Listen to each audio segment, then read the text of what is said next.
The Trump administration wants to investigate Senator Mark Kelly and are now expanding their investigation into all 6 of the lawmakers, they say, who participated in that video, basically just informing service members of what they already know, the oath that they took, that they don't have to follow unlawful orders.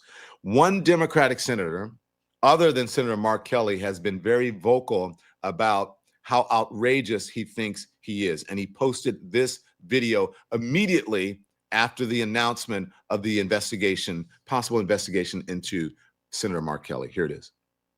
This is fucking insane. We should all point out how fucking insane this is. Hey, this is Ruben Gallego. I'm traveling through Arizona right now, and I just received the news that the Department of Defense is starting investigation against my seatmate, Mark Kelly. This is fucking insane. We should all point out how fucking insane this is. And, you know, these guys are trying to say that they're not acting like fascists. They're not trying to give as much power to this president as a king, and they should stop acting like it. Mark Kelly's a patriot. There's no reason why they're going after him. He was doing his duty and just reminding people about their rights as service members. And, you know, Secretary Hegseth, all these guys, fuck you guys. You're not gonna be able to scare us. We have a right to defend the Constitution of the United States. We have a right to tell other service members that they have a right to ignore illegal orders, and you're not gonna be able to intimidate us. Senator Ruben Gallego joins us now from the great state of Arizona, serving in Arizona along with Senator Mark Kelly. Senator, thank you for joining us, and thank you for that video. Thank you for the how you said it plainly, so that people can understand, matching the energy of the Republicans. This is outrageous. I mean, we're not living in normal times. Again, a branch of the military, think about this, a branch of the military is investigating a sitting U.S. senator. And now the FBI is investigating, 3 U.S. senators and 3 members of Congress for, number one, executing on their free speech rights. Number 2, reminding service members of something that they already know and already are provided by, and there is nothing wrong with what they did. But yet this administration is weaponizing, again, the government against the citizenry. I want to show you something, because I think that it's heartbreaking. I just want to get your response to it. This is a teenager. I think it's a 16-year-old whose mother is being detained violently by ICE. Watch.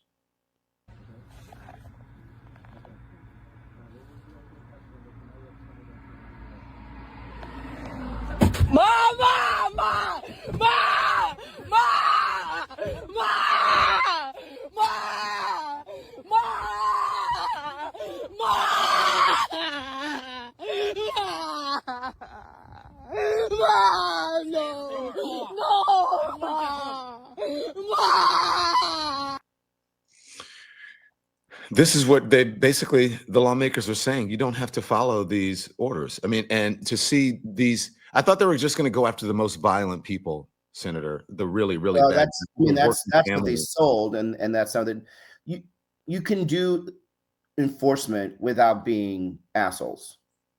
You could be targeting the worst of the worst. There's so many things you could be doing, except that what they want is the pain, the embarrassment is the goal, right? They want to inflict pain. They want, this is the Trump administration and a lot of people that support him. They want America and his followers to see that they're being this aggressive, right? I've known ICE agents for quite a while. Being from Arizona, you actually have a lot of ICE and Border Patrol friends. True professionals don't act that way. Certainly, you don't have to tackle a 110-pound woman in that way, especially while she's showing your documentation. But time and time again, what you see is unprofessionalism, just brutal, brutal takedowns of immigrants, and sometimes citizens, by the way, and just a general us versus them attitude. I was visiting Chicago recently, where I'm originally from. We visited a neighborhood that I used to go to school, to shop and walk through all the time. And talking to American citizens, these business owners, they felt that they were under occupation, and they were hurt that their government tax dollars were being used against them by ICE and these ICE agents that were patrolling through their streets. I wonder what the reaction is from from where you are, because both you and Senator Kelly are there. You're there for, the holiday. What are people telling you? What are your constituents telling you about all this? Well, just exactly what you think they would tell me. Remember, we are a Trump, what you want to call it, Trump Gallego state, Trump Kelly state. But the person that voted for Donald Trump did not want to see, the grandma that's been here forever taken away, did not want to see the dreamer being arrested, does not want to see this type of violence. They wanted the chaos at the border to stop. They didn't want the chaos to be taken to our neighborhoods. And the cause of that chaos is the government, is Donald Trump, is these professional ICE agents that are going after anybody just so they could brag about numbers and not realizing that, number one, sometimes you're wrapping up innocent people. Number two, there's something that shouldn't be a priority. I was just in Eloy, which is a detention center here, visiting Kelly Yu. Kelly Yu came here more than 20 years ago to avoid the one-child policy of China, something that we as Americans used to always ding China with. And she became a the courts decided she was not worth to deport. So in the meantime, she built a life, had a U.S. American child, built 3 very successful sushi and Chinese restaurants here in Arizona. And now the U.S. government's probably going to spend more than $100,000 to deport her back to China, a place that she hasn't been in quite a while. And we may lose those businesses. And why? Because this administration just wants to get numbers, and they're not looking at these individual cases like I think most people would expect them to. I want to play this. This is the Senator Mark Kelly. He was on with Rachel Maddow. Andy, if you have it, so I'm going to play that one if we have it. When he was on, and she asked him about, why do you think they are investigating you? And then he talked about the military code is basically what they were reciting. And so I want to ask you, why on earth would they be investigating these folks? Here it is. At least he's coming after you first. Do you have any opinion as to why he may have singled you out in this way? I don't know. We would have to ask him that question. Could be him, could be Pete Hegseth. I don't know.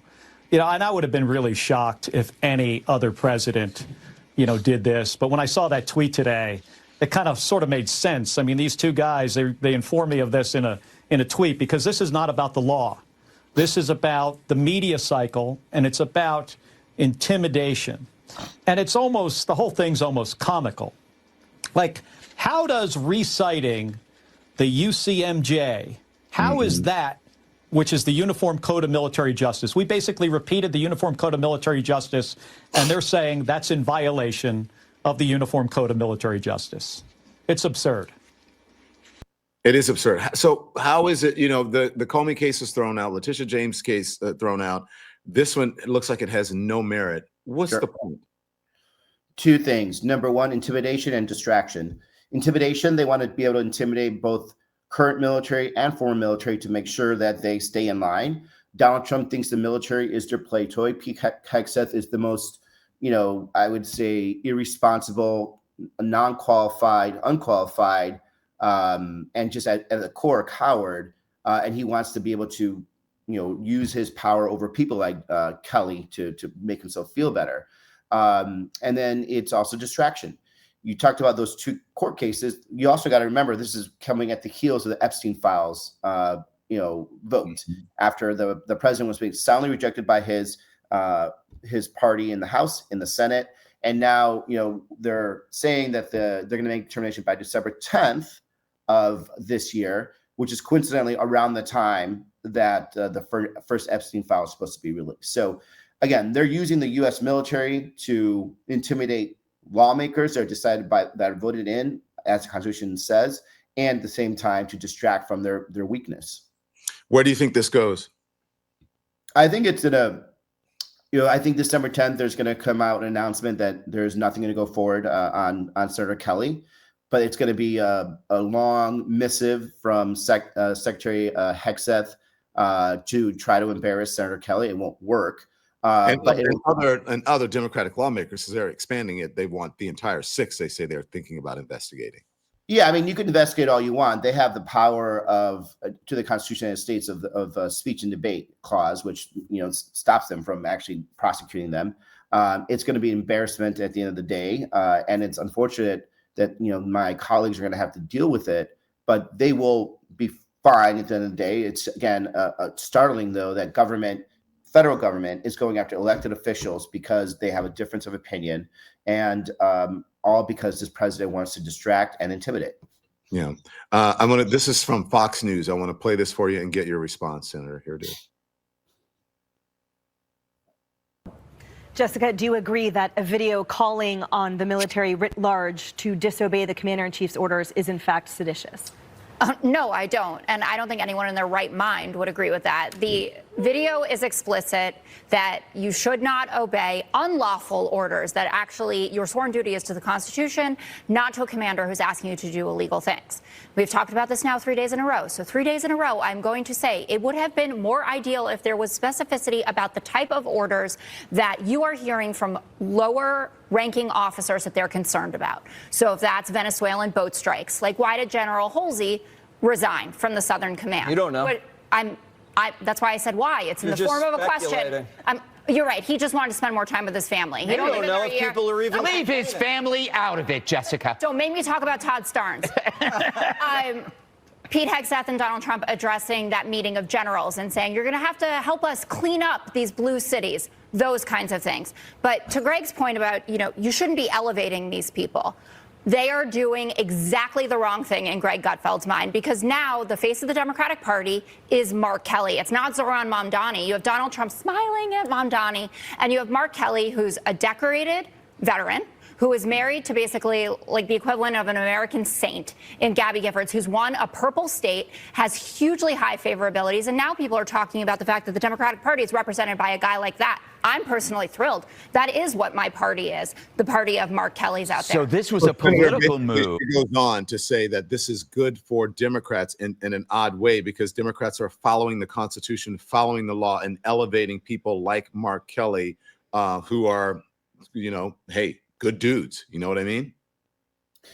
Yeah, maybe. I mean, I don't think Mark and my colleagues went into this wanting that. The fact is they were elevated because they wanted to intimidate them, and they were trying to fight them and trying to intimidate other current military and past military. And again, we can't really pass this situation as it's normal. The U.S. military is investigating a sitting U.S. senator that was elected by the citizens of Arizona. The FBI is investigating 3 members of Congress and 3 senators to try to, impede on their right, by the way, that's in the Constitution, of speech and debate. And now, we can't allow this to be normalized, because this is a very dangerous situation. I think, again, the fallout of this is more on the positive side towards yes, the Democrats. But the negative side is, again, another guardrail has been broken, and the separation between the military and civilian world and the relationship could permanently be broken if these 2 dudes, the president and Secretary Hegseth, continue in their cowardly ways. But before I let you go, I have one more question for you. People always ask us, Senator, what can I do? There was someone who just had a comment up saying, call your representative. What do you suggest? Because this government is for the American people. What do you expect? What do you suggest Americans do? Well, I think number one, we do need to win the war of the opinion on this. So make sure on whatever channel you're on, any social media channel, I think make sure you support the words and the rights of these people, these senators and members of Congress. And let's make sure we understand that it is not normal. Talk to your friends that don't really follow politics. It is not normal for the U.S. military to be investigating a private citizen who is a U.S. senator. It's not normal for the president of the United States to order the FBI to go after 6 sitting members of Congress in order to fulfill political duties. This is not a normal time. This is the kind of stuff that happens in fascist countries, and this is what they're slipping to slowly and slowly. So let's not let them normalize this. Get on your media channels. Yes, there'll be elections. Yes, you could call your member of Congress, but the more we can actually make people understand that this is a bad situation, this is not popular, then you are going, then you're more likely to have an immediate effect. Senator, thank you so much. Thank you for doing the work and for being a true public servant. And happy Thanksgiving. And one last question: stuffing or dressing? We are a stuffing family. Although I am a little controversial, I'm more of a ham guy than a turkey. Honey guy. baked? What's that? Honey baked. Yep. My man, I'm with you. Latino side of me, man. I love my ham. Except on the stuffing. I'm dressing in honey baked ham. Hey, you're a good guy. You're doing the work, and thank you for fighting for our democracy. Happy Thanksgiving to you and yours. Okay? Thank you very much. Have a good one. Thank you. Senator Ruben Gallego joining us here on this Thanksgiving Eve. Amazing, amazing. Thanks so much for watching, everybody. Your support means the world to us. Don't forget to hit that like button and subscribe so you never miss a show. We're live every weekday at 10 a.m. and 5 p.m. Eastern Time with new clips dropping at 2 p. and 8 p. And if you want even more Don Lemon Show content, join the Lemon community. Members get exclusive posts, behind-the-scenes videos, and live chats just for you. So hit the join button or visit our channel page to sign up. Thanks again for all your love and your support, and I'll see you next time.